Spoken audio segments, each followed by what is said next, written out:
Hello, I'm David Smalley with Elves and Angels. I'm here to do a assembly video on Christina's kitchen, and I'll show you the parts first of all, and then I'll show you how we assemble one.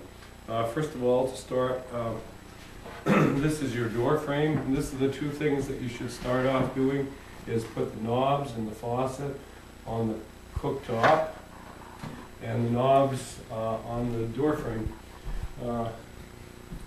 You want to just screw these in. There's a pre-drilled hole behind each one of them. Screw them in until they're snug, and then what I want you to do is back off the screw a quarter turn until the knob spins freely, and that's what you do with that. You also do the same thing with these two knobs and this faucet. Back off about a quarter of a turn, and then it will spin freely. That's what you're looking for there.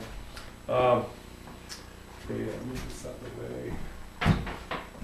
And this back here. Oh, sorry. This is the top scroll for the kitchen. These two are the oven shelves. And this is the rear connector. And in the back kitchen, and as I said before, this is the door frame. Here, yes. These are the sides. This is the outside, the sides. The insides look like this. All the Elves and Angels products have these grooves that shows you where to put the piece of wood that you're trying to attach to another piece of wood. This is for the cooktop, the door frame, the oven shelf, and this quarter-inch groove that goes up here, that's where the back slides in. And you'll see how that works very shortly as soon as we get at this video here. So I will start by putting the cooktop onto the side. You may work alone, or you may have a helper. I don't have a helper here, so I'm going to take these two pieces of plywood, set them down here, have one of the ends of the cooktop resting on them to kind of support it for me while I put this cooktop into the groove, like that.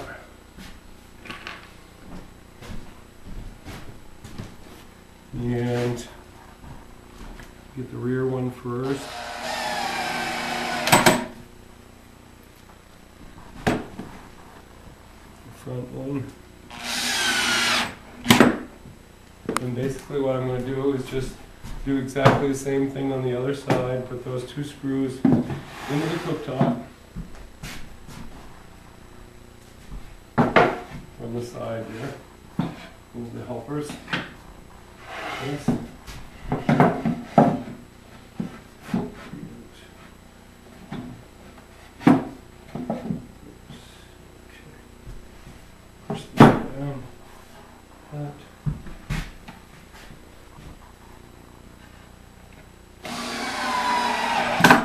Rear screw, I'm going to put in the front.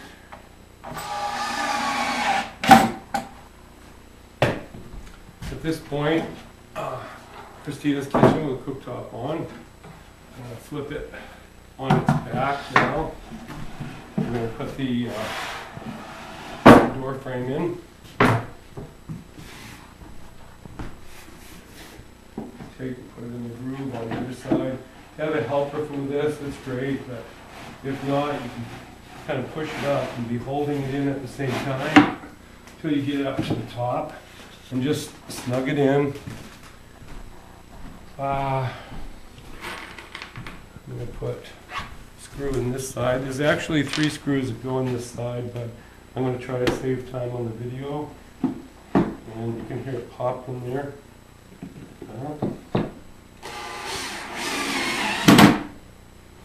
And then put another one on the other side.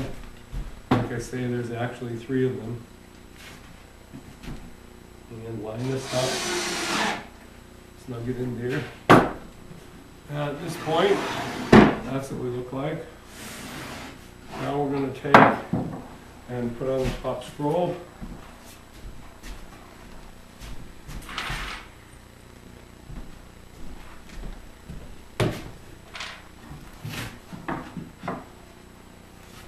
If this should seem tight or too tight, it's because we try to make these quite tight in case there's ever any shrinkage. You won't have a gap in the front of your kitchen.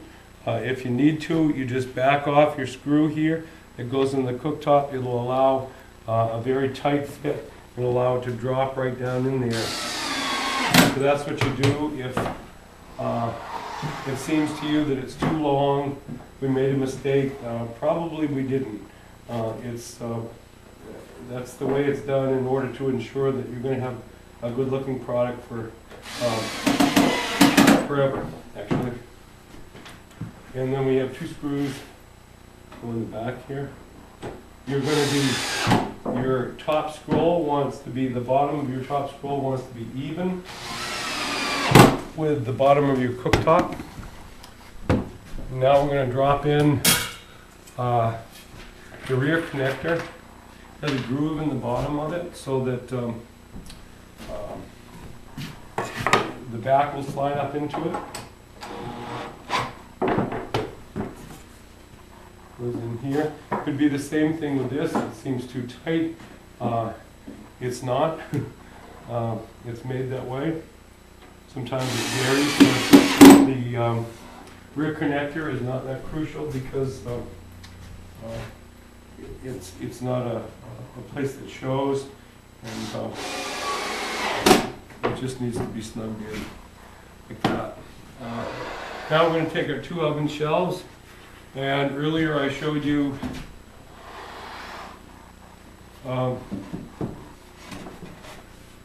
that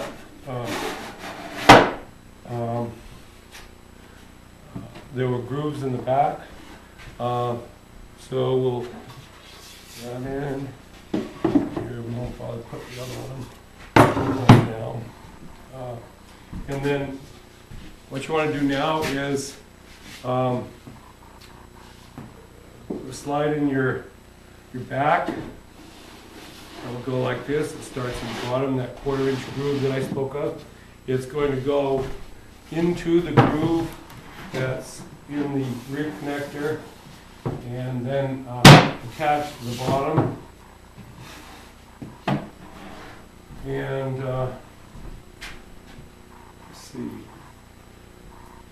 just put this screw like that.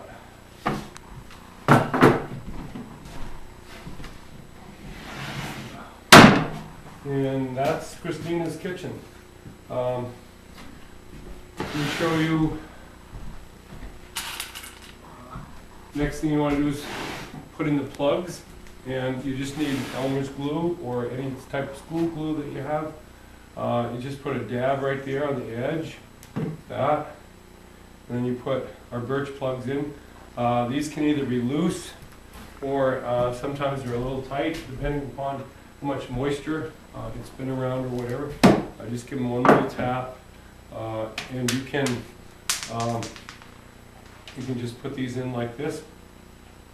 At that point, Christina's kitchen is done.